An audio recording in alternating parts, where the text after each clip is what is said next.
Bapak Ibu yang saya muliakan, malam ini kita akan bahas bab izalatin najasati wa bayaniha.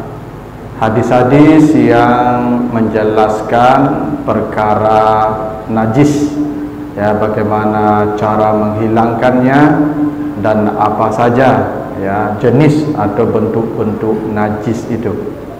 Karena pengetahuan tentang najis ini penting, walaupun mohon maaf Bapak Ibu, mungkin pembicaraan kita ada materinya nanti yang kurang enak didengar, ya, tapi memang begitulah, ya, karena syarat sahnya sebuah ibadah suci badan, pakaian, tempat dari hadas dan najis.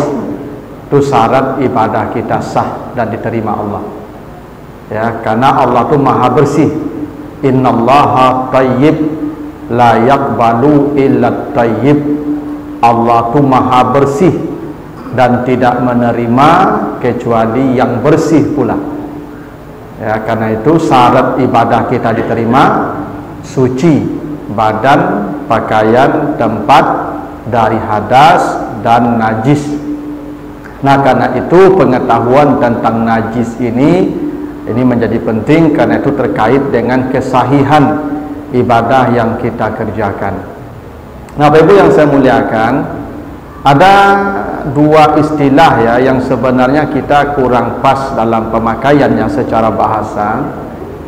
Sebenarnya ada istilah najis, ada istilah najas. Nah, ini beda Bapak Ibu ya. Kita biasa menyebut najis, padahal sebenarnya ada najas, ada najis. Kalau najis itu sesuatu yang kena najis.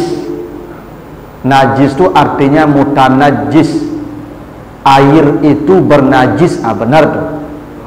Karena air ini awalnya suci, lalu masuk ke sana najis. Maka air yang suci ini disebut bernajis, namanya mutanajis.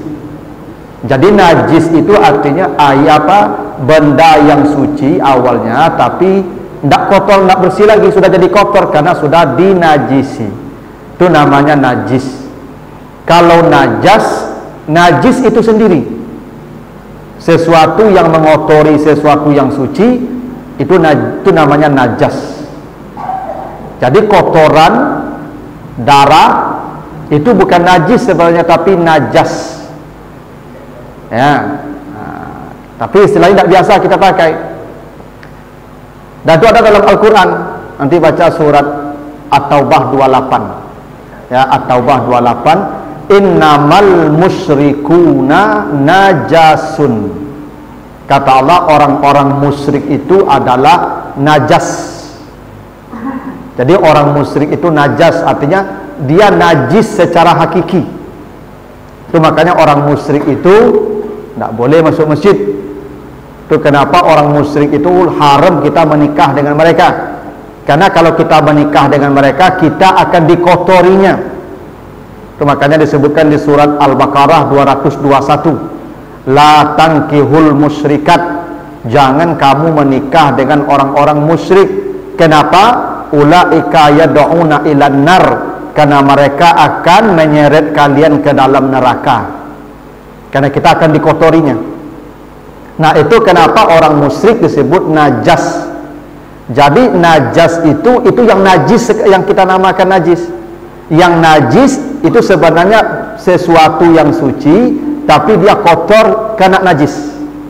Nah, cuman dalam istilah bahasa Indonesia kita biasa saja menyebut najis. Ya, itu tidak salah juga, karena memang sudah dalam pengetahuan umum yang dimaksud najis itu adalah ya benda yang memang bisa mengotori sesuatu yang suci. Tapi secara bahasa sebenarnya ada dua istilah, ada najas, ada najis. Itu yang disebutkan di surat At-Taubah 28 tadi. Innamal musyrikuna najasun, bukan najisun, tapi najasun. Nah, Bapak Ibu, ya, perkara najis ini dalam Al-Quran sudah disebutkan, ya, sebagian. Nanti kalau Bapak Ibu baca di surat Al-Maidah ayat yang ketiga, apa kata Allah? Hurrimat alaikumul maitatu waddamu walahmul hinzir wa ma uhilla li ghairillah, itu najis yang kata disebut najas tadi. Bangkai, darah, ya, daging babi, dan ya binatang yang disembelih menyebut nama selain Allah, itu sudah ada dalam Al-Quran. Lain daripada itu, tentang najis ini itu disebutkan dalam banyak hadis. Nah, kita akan bahas hadis-hadis perkara najis itu. Pertama, hadis dari Anas bin Malik, hadis riwayat At-Tirmizi, Muslim dan At-Tirmizi. Su'ila Rasulullah sallallahu alaihi wasallam anil khamri, ya, tuttakhazu khallan, qala la. Nabi ditanya tentang cuka yang terbuat dari khamar. Kata Nabi, cuka yang terbuat dari khamar itu jangan dikonsumsi karena dia najis. Jadi khamar itu najis. Makanya di surah Al-Maidah 90, ya, innamal khamru wal maisiru dan seterusnya rijsun min amali syaitan. Najis dan itu makanan setan, minuman setan. Ya, jadi khamar itu najis, itu maka setan suka minumnya. Ya, karena setan itu suka yang najis-najis. Ya, dia suka makan makanan yang najis, setan itu. Itu makanya khamar minuman setan. Nah, khamar itu hukumnya najis. Itu kenapa orang yang minum khamar, kata Nabi, man syariba khamran, siapa yang minum khamar walaupun seteguk, la yaqbalullah salatahu arba'ina lailah, Allah tolak ibadahnya selama 40 hari. Jadi kalau ada orang minuman khamar, ya minum khamar atau mengkonsumsi narkoba, apakah disuntik, apakah dihisap, apakah diminum, sama, ibadahnya ditolak selama 40 hari. Kenapa ibadahnya ditolak 40 hari yang minum khamar? Karena badannya dipenuhi najis. Karena syarat ibadah diterima, suci badan, suci pakaian, suci tempat dari hadas dan najis.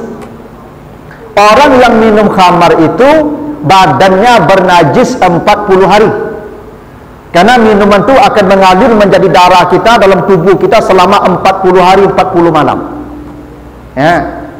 Itulah kenapa kata Nabi, siapa yang makan sesuap yang haram, man akala luqmatan minal haram, siapa yang makan sesuap yang haram, la yaqbalullah salatahu arba'ina yauman, ditolak pula ibadahnya 40 hari. Kenapa orang yang makan haram ditolak ibadahnya? Karena di tubuhnya najis, haram, kotoran. Maka Allah tidak akan menerima apapun dari dia selama 40 hari. Karena yang ada pada tubuh kita ini 40 hari mengendap, yang kita makan 40 hari mengendap sampai dia habis 40 hari. Itu makanya Bapak Ibu kalau mau kasih makan ke orang saleh 40 hari dia beribadah, maka amal dia untuk Bapak Ibu yang kasih makan. Kalau Bapak Ibu kasih makan ustadz kita yang jadi imam tadi, siapa yang mengantarkan makanan tadi sore ke ustadz kita, 40 hari ibadahnya untuk yang mengantarkan makanan. Dah betul. Yang kasih minuman ke ustadz nih, 40 hari yang kasih minum ini dapat pahala saya. Ini ikuti. Apalagi kalau jus, oh lebih hebat lagi. Itu kan contoh Pak. Kalau jus itu lebih hebat lagi itu. Nah, apalagi tetalu Pak, oh lebih tinggi lagi pahala itu ya, sampai 10 hari ya, bisa lebih ya. Jadi khamar itu najis. Maka apapun yang dibuat dari bahan khamar tetap statusnya najis. Hingga cuka. Kalau cuka itu kan sudah tidak memabukkan lagi kan. Kan cuku itu kan lah jadi bahan makanan, ya, di bahan pengawet apa segala macam itu. Tapi kalau cuko itu bahan mentahnya khamar, ya, anggur misalnya, minuman, bir, apa, tidak tahu saya apa itu minuman bisa kenapa jadi cuko itu, mungkin difragmentasikan dulu, tetap hukumnya seperti khamar, najis.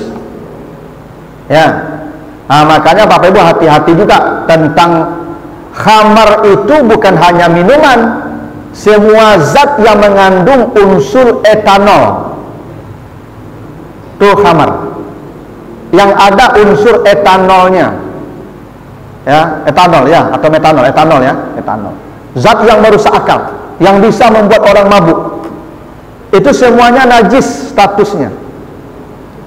Makanya Bapak Ibu kalau beli parfum, saya sarankan pilih juga lah parfum yang ya alkoholnya minim, atau kalau bisa nihil alkohol. Karena bisa jadi parfum itu karena alkohol itu nanti menjadi najis pakaian kita. Kan syarat salat tadi suci badan dan pakaian dari hadas dan najis. Tapi sebagian ulama membolehkan selama kadar alkoholnya tidak dominan. Ada pendapat begitu. Jadi kalau ada sesuatu dicampur dengan alkohol untuk kepentingan tertentu, tapi kadar alkoholnya tidak dominan, maka masih dibolehkan oleh sebagian ulama. Tapi saya masih mengingatkan jamaah untuk hati-hati. Ibu bapak kalau beli parfum, tanya atau minta yang non alkohol, selagi masih bisa yang non alkohol. Khawatirnya alkohol itu banyak sedikitnya dia tetap dihukum najis, maka nanti ibadah kita menjadi bermasalah. Itu karena dia najis statusnya, ya. Nah, tapi kalau dominan, itu tidak bisa lagi itu. Ini persoalannya kalau dia unsurnya masih 50-50 atau lebih sedikit unsur alkoholnya. Karena alkohol parfum sekarang katanya untuk memecah apanya tuh, bionnya atau induknya tuh, biangnya tuh, dia mesti juga pakai alkohol katanya. Tidak bisa dihindari. Kalau memang tidak bisa dihindari, ya apa boleh buat. Memang. Tapi kalau memang tidak bisa, tidak usah pakai parfum. Yang lain saja lah pewangi dipakai. Ya, tapi ya itu di ranah perbedaan para ulama ya soal ya parfum. Tapi kalau dikonsumsi tidak bisa, najis. Tidak ada ampun itu. Ya, yang namanya khamar dia najis. Nah, gitu. Lalu hadis yang kedua, hadis masih dari Anas bin Malik, hadis Bukhari Muslim. Lamma kana yaumu Khaybar, amara Rasulullah Aba Talha, fanada innallaha wa rasulahu yanhayanikum an luhumil humur al ahliya fa innaha rijsun. Anas bercerita, Nabi berkata kepada Abu Talha, apa kata Nabi? Sesungguhnya Allah dan Rasulnya melarang kalian memakan daging keledai kampung karena dia rijsun, najis. Sekarang kita kan ada keledai kampungnya. Jadi keledai itu ada keledai liar, ada keledai kampung ahliya. Yang keledai kampung itu najis, dilarang dimakan. Nah, kenapa najis? Para ulama beri penjelasan, keledai kampung itu dia jinak. Keledai kampung itu suka makan kotoran-kotoran, termasuk kotoran manusia.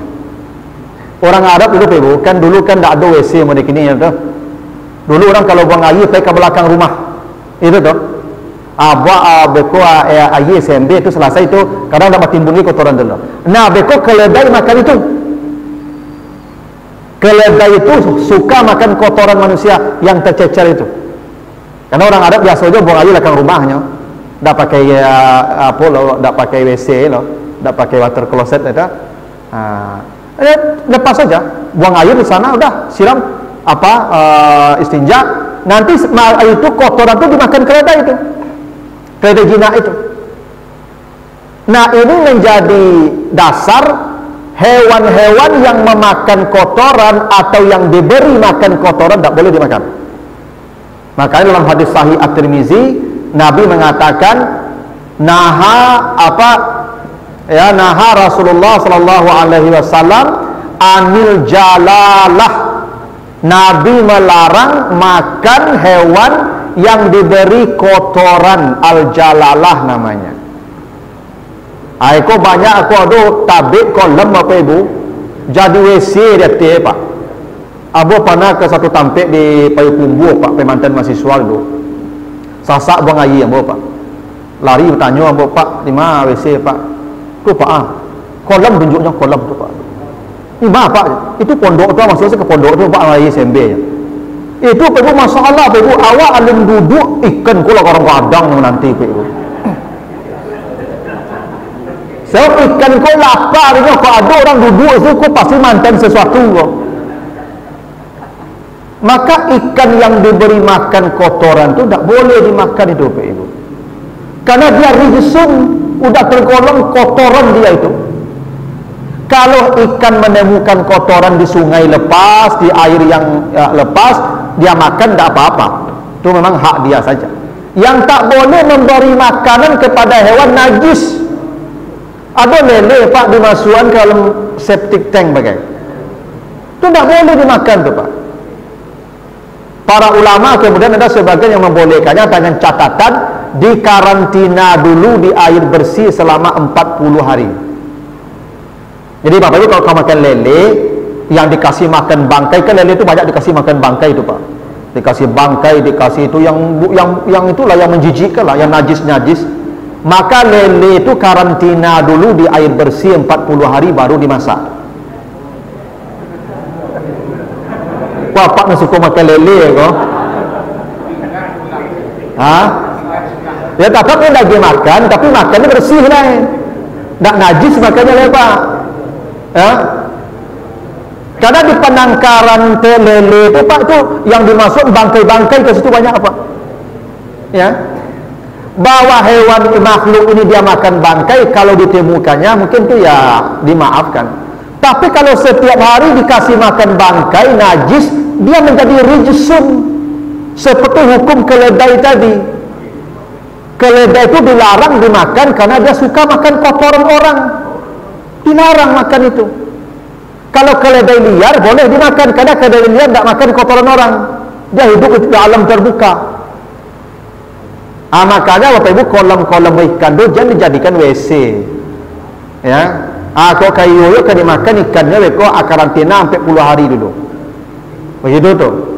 Tapi larangan ini para ulama kemudian berbeda pendapat.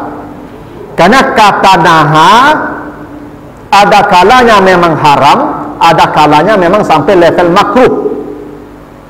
Jadi kalau ada kata naha Rasulullah, itu sebagiannya ada yang haram, sebagiannya ada yang makruh. Misal, naha Rasulullah sallallahu alaihi wasallam ya ayyuratiyar rajula fahu fis salat. Rasulullah melarang seseorang menutup mulut dalam salat pakai masker. Dilarang. Itu hadis Ibnu Hibban sahih itu. Dilarang menutup mulut dalam salat. Kenapa? Karena hidung dia mesti menyentuh lantai seperti kening. Tapi naha di sana oleh sebagian ulama dipahami makruh hukumnya, tidak sampai ke level haram. Itu makanya Ibnu Majah menempatkan larangan pakai masker dalam salat itu dalam bab ma yukrahu fis salah, dalam bab yang dimakruhkan dalam salat. Itu tuh. Nah, oleh karena itu larangan memakan hewan yang diberi makan kotoran itu bukan ke level haram, tapi sebagian ke level makruh. Tapi kita menjijikkan saja makan hewan yang begitu, Pak Ibu. Coba Ibu bayangkan lele bertahun-tahun di septic tank, itu dimasak, tidak menjijikkan tuh. Kau tidak tahu aja, dia tidak akal tuh.